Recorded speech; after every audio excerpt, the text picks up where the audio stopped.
What's going on, YouTube? Dirty Harry back here with a new video. Yeah, Aces and Aces, this is what being anonymous is, but I guess you guys forgot about that. Alright, this is my review of the February 28th, 2013 episode of TNA Impact. Now, for starters, let me give a nod to TNA for having Hogan off the show this week. I'm not a Hogan hater, but it shows actual consequences to the beatdown he took last week. It shows continuation. We seen guys get beat down and they just come back like there's nothing wrong with them. So it was good to see them actually sell this storyline. Now with that in mind, the show started with Bully Ray. He came out and at first, it started as like yeah, and as soon as I was okay with him coming out to start the show, but as soon as he mentioned Aces and Eights, my brain and ears shut down.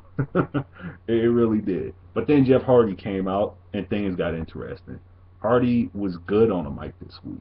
I'm not saying he was on the level of Austin Aries, Bully Ray, or CM Punk, but he was good. Talking on the mic is not Jeff Hardy's thing. And I'm not jabbing at Hardy. Hardy's in ring working his stunts off ladders and every piece of equipment in an arena do a lot more than what most guys can do on a microphone. So if Hardy farts on the mic for the rest of his career, it doesn't take away from what he does in the ring. Just saying. People love to rip into Hardy for his mic work, but this week he was good, and I enjoyed what he said on the mic. We didn't get him to say creatures and all that shit. He just focused on his title match. He was a focused champion, and that was good. All right, then we got Bad Influence came out, and they ripped into Bully Ray for basically getting spoon-fed his title shot. Yes, TNA. Yes. And then, Bully Ray was questioning himself prior. And I think Bully Ray, I had a personal problem with Bully Ray questioning himself because I'm like, Bully Ray's supposed to be a bad guy and not care what others think. But I'm like, well, he did just get married. And I guess you can see a bit of evolution in his character from that. So I'm okay with it, but it was a pussy moment for Bully Ray, in my opinion. But it added a bit. It ended with Bully Ray calling Christopher Daniels a pussy and spitting in his drink and throwing it in his face. So it's like, even though Bully Ray he docked some of his man points, he got them right back. So yeah, it was a decent segment to start the show. So yeah, um, a lot of fans are gonna bash Bully just for announcing the match and then it's suddenly set in stone. But Hogan's out of action this week. You know that, and there doesn't have to be a general manager around for everything to go down. GMs are pretty much stale at this point in all of wrestling. And back in the day, you didn't need a GM to come out and suck up 2 minutes of the show to tell us what we already knew, which is, yeah, the match is gonna happen, people. It's a jab at SmackDown, who seems to do that every week. They didn't do it this week, but that's almost every SmackDown opens. All right, the first match of the night, Tara versus Velvet Sky. I didn't really like this match, but what I did like about it was Gail Kim on commentary. I'm not raising a flag and saying Gail Kim was awesome on commentary, but a woman's voice added to the announce team was a good touch for me. Or maybe it was just we didn't have Taz spewing Aces and Eight propaganda. I think a woman on the announce team during female wrestling could be a nice touch, and it might be something that TNA should explore more. Maybe bringing a legend like Jacqueline or Jazz, a woman's wrestler that people actually respect, and have her commentate the big prize fights among female wrestlers. But it might be something TNA can look into. I actually enjoyed it. Why I didn't like this match? The Jesse factor, and I don't hate Jesse, but it's like the, Tara is a multi-time women's champion who has stood toe to toe with legends, you know, and you mean to tell me that her boyfriend getting kicked from ringside for the second, third week in a row is really gonna affect her? I just don't get it. Tara should be able to own Velvet with one hand tied behind her back. And it's like I haven't really gotten invested in the relationship between Jesse and Tara. I get 2 seconds of them talking backstage. They come out, Jesse gets involved, and that's all I get. It's not like Matt Hardy and Lita back in the day. Lita getting ejected from Reed's side during his matches and him getting distracted makes sense, but Jesse getting ejected, it's kind of like, unless we get Tara, cutting a promo, some sort of segment thrown in there where Terrence Terrell's decision making during matches is called into question by both Tara and Gail. I don't get it, where they're going with this, You can't sell me that Tara is that weak of a contender that she needs anyone to be there with her, But if you reverse the roles where Velvet Sky needed backup, it makes perfect sense. Velvet Sky has a boyfriend who she uses to back her up during matches. He gets tossed to ring side. Velvet, who's not the greatest wrestler in the world, gets owned by a former champion. Makes more sense to me. Or maybe I'm just overanalyzing it, but I don't know. I already put too much energy into reviewing this match, but yeah, we get Sting trying to recruit Matt Morgan. Matt Morgan tells Sting to go fuck himself and fuck Hogan, and I was like, yes, just because it's nice to see someone finally say it. It was something different, and it's nice to see Matt Morgan on the screen because TNA always they put him in a big spot and they never pull the trigger with him. So it was good to see him kind of get that invitation back. And Matt Morgan saying, no, I'm tired of this shit. Good. Next, we get Aries versus Hernandez. Austin Aries on the camera is just great for every TNA fan. The match was great. For those who hate Chavo and Hernandez, no one can say they don't know what they're doing in the ring. The guys can wrestle.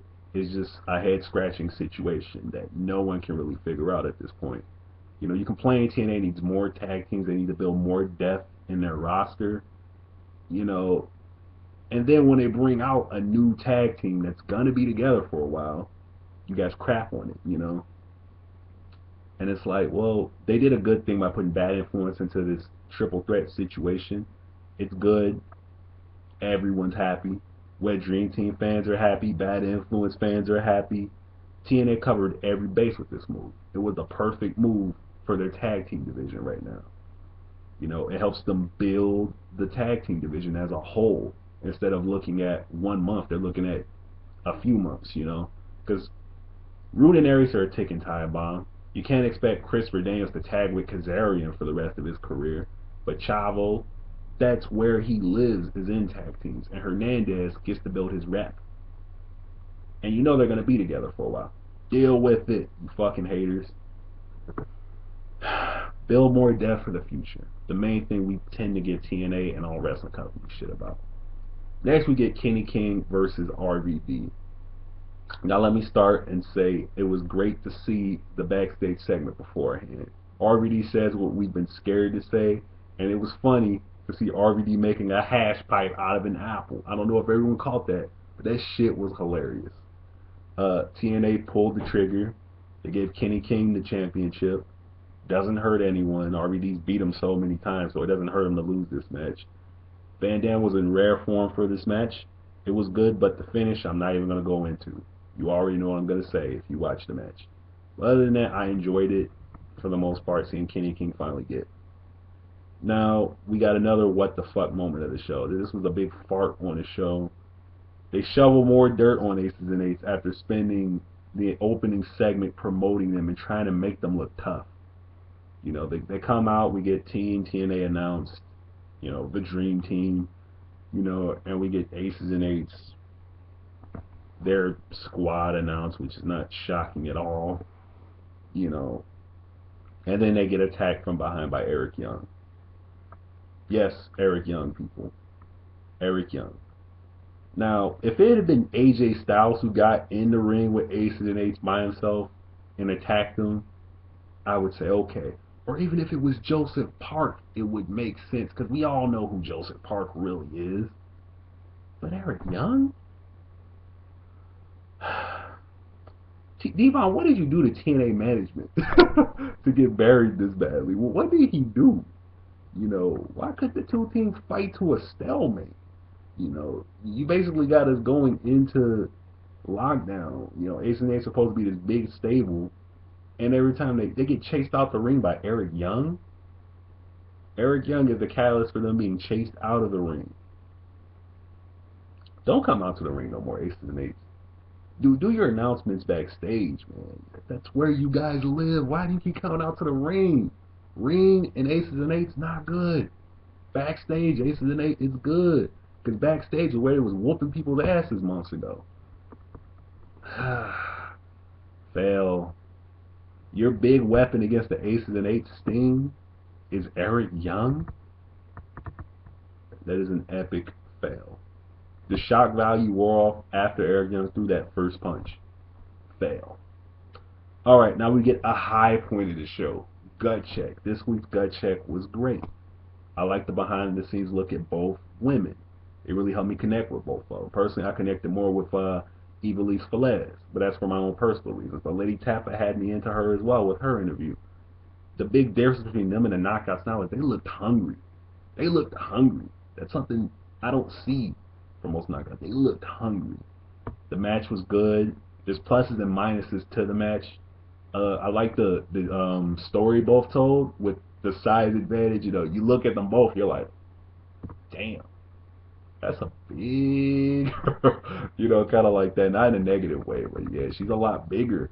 But you saw the MMA background and the size both showcased in this match, which is something new for the knockouts. What hurt this match was there were no judges.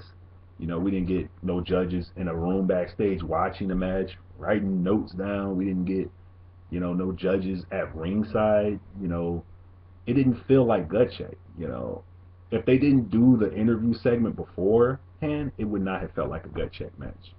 You know, bring out some judges next time. You know, have them sit ringside, and maybe after the match, you know, give their spill on how they felt about it. You know, it's like you really have to dumb stuff down for an audience, because it's like now we have to use our common sense and imagination to go, okay, Feliz got the contract, but how much better would it have been if we got the judges to come out, congratulate her on the match, good match, welcome to TNA, Tappa, we're impressed with you too, we're going to give you a developmental contract with OVW. Bam! That's all they had to do. Please do that in the future. I'd love to see both women get signed because the Knockouts roster really needs more depth. And gut check can be used to benefit every division that needs depth. Tag teams, cruiserweights, just don't overuse gut check. Maybe once a month, every other week, but every episode of Impact would be overkill. Then we get the AJ Styles package. To be honest, it went a bit long. The touch with his wife and kids, I enjoyed that. And then you know, it just went a bit long. You know, after the wife and kids part, I literally just fast forward to Styles being on the camera and getting pissed at them for being in his crib and riding off on his Batman motorcycle. Now, I just hope they don't rush him back, wrap up the Aces and Eights, and then bring Styles back, because Styles deserves every bit of spotlight you can give him when he come back. Styles is a big time player and is the love child of every TNA fan. It needs to be a huge deal when he comes back. Think about Triple H coming back in 2002. TNA fans who have watched the product, AJ Styles was the catalyst for us watching. He's what started us watching. Make it a huge deal. A huge deal. If you push Jeff Hardy off the show to showcase Styles for 2 weeks, I would not mind, because it's that big of a deal when AJ Styles comes back. Alright, now we got the Robbies. Breakup was solidified. It was a goofy segment, but it did what it needed to do. A bit long, but understandable how they did it, considering the history of the two. Just don't put this on lockdown. Maybe the pre-show, but not on the main show. You know, don't put it on the main show. Unless you know it's going to be a 5-star match, do not put it on the main show. I just hope that TNA has a destination for both these guys following this breakup. Alright, now we get the main event. Hardy's demeanor was great.